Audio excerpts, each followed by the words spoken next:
धूल उड़ाती एक काली open jeep खेतों के बीच की सकरी पगडंडी पर पूरी रफ्तार से दौड़ती आ रही थी। मिट्टी के टुकड़े हवा में उड़ रहे थे। जीप की स्पीड उसके मालिक की अकड़ की तरह बेलगाम थी। पंजाब का सोनपुर गांव और वहाँ की सोना उगलती जमीन, जहाँ बाहर से आने वाले लोग इस जमीन को खरीदना चाहते थे, वहीं गांव के कुछ लोग इसे बेचना चाहते थे। खरीदने और बेचने वाले दोनों की एक ही चाहत थी, रातों रात करोड़पति बनना। ऐसी ही कुछ चाहत लिए चंडीगढ़ में जन्मा और मुंबई तक अपना बिजनेस फैला लेने वाला फेमस बिजनेस टाइकून मान सिंह खुराना बहुत तेजी से अपनी जीप चलाते हुए सोनपुर की तरफ बढ़ रहा था। वो सोनपुर की उस जमीन को खरीदने जा रहा था जो उसके लिए बस एक डील थी, पर किस्मत ने उस डील को जंग में बदल दिया। मान तेज निगाहें, एटीट्यूड से भरा हुआ जीप चला रहा था। तभी उसके मुंशी जी का फोन आया। मुंशी जी का नंबर देखते ही मान ने सोनपुर की कच्ची सड़क पर बीचों बीच अपनी जीप रोकी और कॉल रिसीव करके बोला, हाँ मुंशी जी।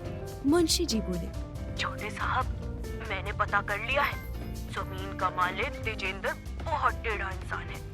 उसके साथ डील करना थोड़ा मुश्किल होगा हमारे लिए। वो चाहे जो भी हो, मुझे हर हाल में वो जमीन चाहिए, समझे आप? इतना कहकर मान ने गुस्से में फोन काट दिया। उसने जीप स्टार्ट ही की थी कि तभी उसकी निगाह सामने खड़ी एक लड़की पर टिक गई, जो एक पेड़ से इमली तोड़ रही थी। 19 साल की गीत, चुलबुली लेकिन अंदर से मजबूत। उसकी आंखों में न शर्म है न डर। एक हाथ में दुपट्टा संभाले हुए दूसरे से पत्थर फेंककर पेड़ से इमली गिरा रही थी।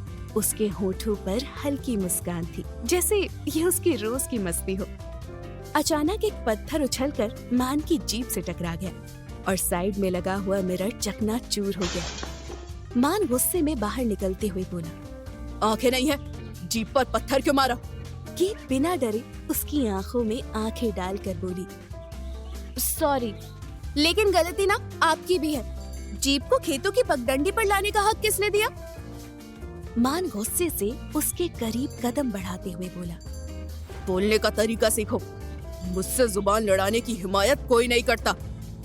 गीत एक पल भी नहीं झिझकी और उसके सीने पर उंगली रखते हुए बोली, हम सब जानते हैं, तुम्हारे जैसे आवारा लड़के अपना टशन दिखाने के लिए खेतों में जीप उतार लाते हैं, पर हम वैसी लड़की नहीं है जो तुम्हारी महंगी जीप देखकर फिसल जाए, समझे?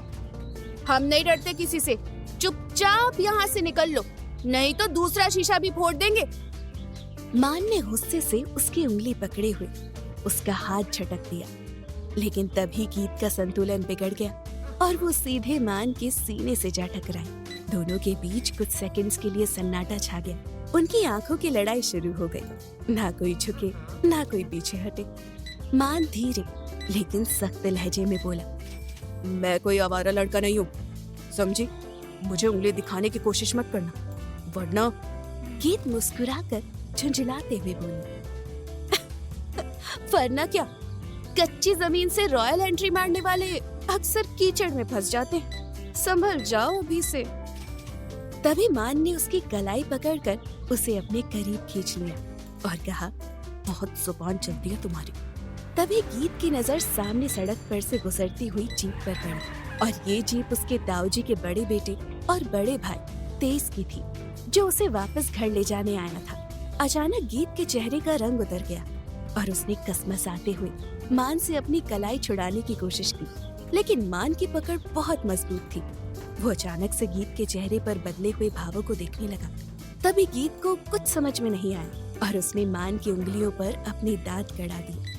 झटके से मान ने उसकी कलाई छोड़ दी और तभी गीत खेतों की तरफ भाग गई। मान का चेहरा सख्त था, लेकिन आंखों में पहली बार हल्की सी हैरानी और दिलचस्पी भी झलक रही थी। एक और जहां मान को जमीन चाहिए थी, वहीं उस जमीन की असल हकदार थी गीत, जिसके दिल्ली से वापस आने की राह देखती उसकी माँ रानू रसोई घर में चाय बनाते हुए बड़ी बेचैनी से कभी दीवार पे टंगी घड़ी की तरफ देख रही थी, तो कभी गैस को धीमा करके बार बार दरवाजे पर आकर बरामदे में बैठे अपने ससुर बलदेव सिंह हांडा को, जो अपनी खाट पर बैठे पेपर पढ़ रहे थे।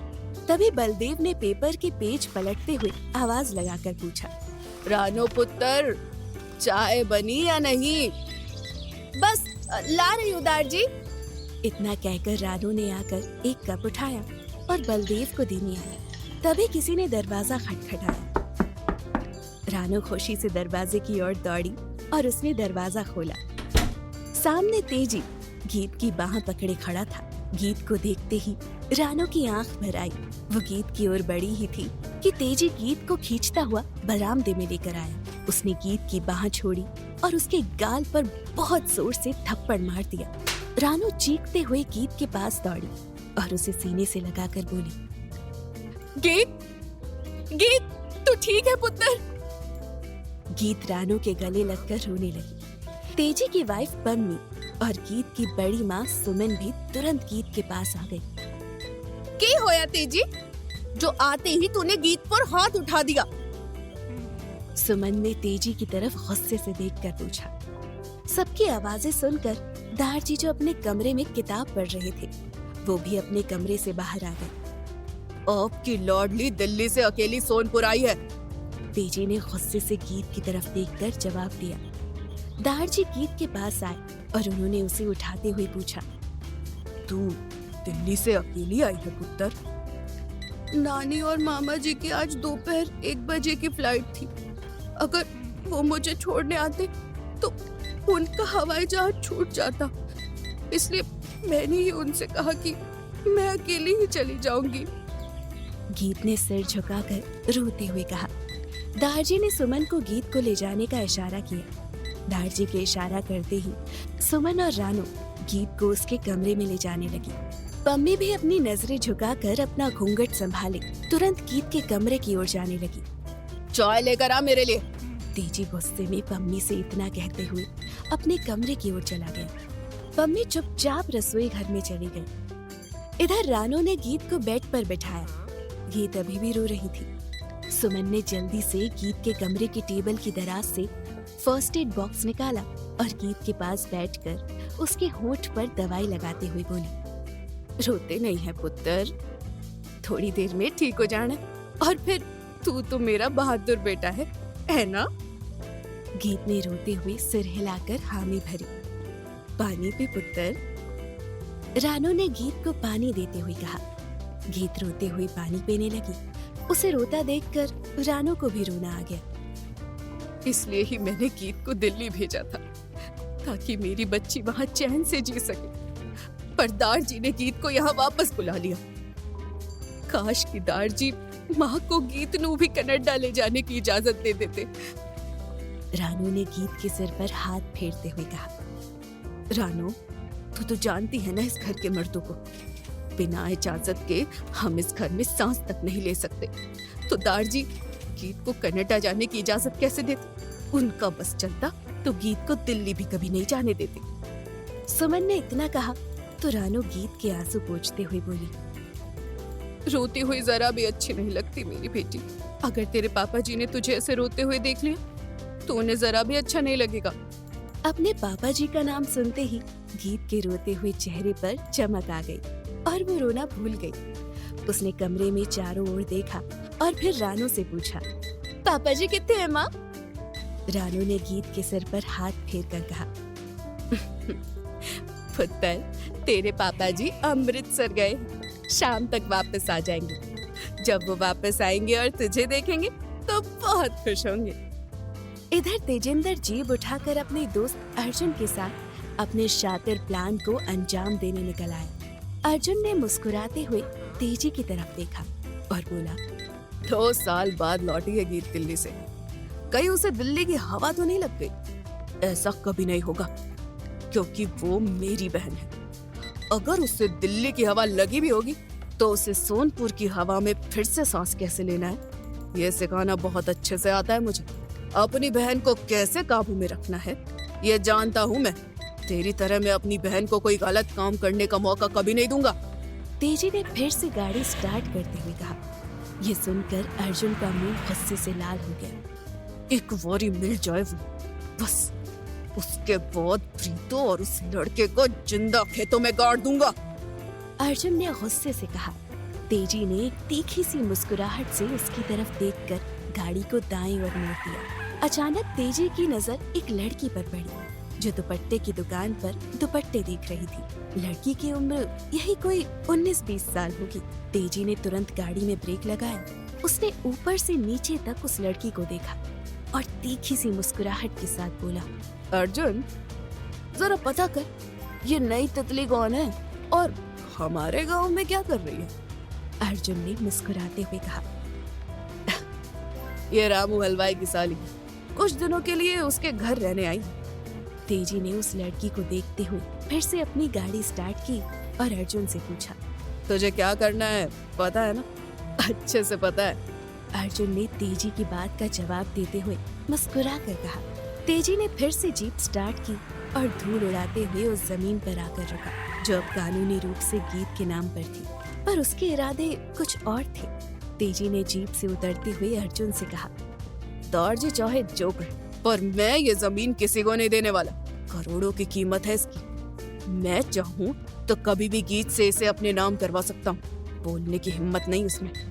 अर्जुन थोड़ा चौंका। और अगर दर्जी को पता चल गया तो? तेजी मुस्कुराया, नहीं चलेगा। गीत मेरे खिलाफ कभी बोल ही नहीं सकती। और आज शहर से एक आदमी ये जमीन देखने आ रहा है। अगर उसे पसंद आ गई तो सीधे करोड़ों का सौदा होगा। अर्जुन ने गाड़ी से उतरते हुए सामने से आते अधेड़ उम्र के आदमी की ओर इशारा किया। लगता है यही वो शहर वाला है। आदमी ने पास आकर पूछा, तेजिंदर सिंह आप ही हैं? हाँ। तेजी ने तीखी नजरों से उसे देखा। मैं तुलसीराम, खुराना कंस्ट्रक्शन के मालिक महान सिंह खुराना का मुंशी, जमीन देखने आया हूँ। तेजी ने उसे ऊपर से नीचे तक देखा। तेरे साहब को खुद आने में तकलीफ थी क्या? वो रास्ते में है, जीप में, वक्त के पाबंद है। तेजी ने अर्जुन से कहा, चलो इसे जमीन दिखा। अर्जुन मुंशी जी को लेकर जमीन दिखाने चला। दूर दूर तक फैली उपजाऊ जमीन आम के पेड़ों से ढकी हुई। मुंशी जी ने बारीकी से सब देखा और फिर मान सिंह को कॉल किया। छोटे साहब, जमीन तो शानदार है, फैक्ट्री के लिए परफेक्ट, पर मालिक थोड़ा टेढ़ा मालूम होता है। सौदा आसान नहीं होगा। मान ने अपनी जीप साइड में रोकी और जवाब दिया, अगर जमीन वाकई काम की है तो मुझे चाहिए, और अगर वो टेढ़ा है तो आप उसे सीधा करने का तरीका जानते हैं। नहीं हुआ तो मैं सोनपुर पहुंच चुका हूँ, खुद देख लूंगा। नाम क्या बताया उसका? तेजिंदर सिंह। ठीक है, बात कीजिए उससे। कॉल कट कर अर्जुन ने मुंशी जी से पूछा, तो बैठकर बात कर लें। तेजी अब आम के पेड़ के नीचे बैठा था, हाथ में शराब का ग्लास और सामने बोतल। अर्जुन और मुंशी जी पहुंचे। ये जमीन का सौदा करना चाहते हैं, अर्जुन ने बताया। मुंशी जी ने सीधे कहा, आप जो कीमत चाहते हैं बताइए, हम जल्दी ही जवाब देंगे। तेजी ने शराब ग्लास में भरते हुए जवाब दिया, 40 करोड़। क्या?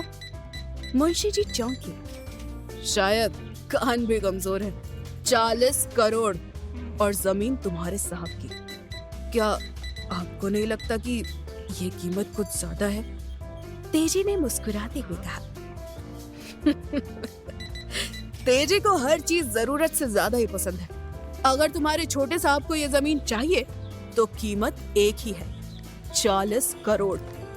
मुंशी जी उठ खड़े हुए। मुझे अपने साहब से बात करनी होगी, फिर बताता हूँ। वो नमस्ते करके चल दी। उधर मान जीप में बैठा दूरबीन से सब देख रहा था। चेहरे से तो लग रहा है इस बार मुंशी जी से कुछ नहीं होगा। मान ने बुदबुदाते हुए दूरबीन नीचे रख दी और कुछ देर सोचता रहा। फिर उसने दूरबीन दोबारा उठाई और जमीन को गौर से देखने लगा। और तभी उसके पास एक कॉल आया और उसने जो सुना उससे उसके दिमाग की नसें तन गई। वो धीरे से बोला, गीत? आखिर मान को गीत के बारे में ऐसा क्या पता चला था जिसे सुनकर वो हैरान रह गया? क्या मान का एक बार फिर से गीत से सामना होने वाला था? जानने के लिए सुनते रहिए ए दिल है मुश्किल।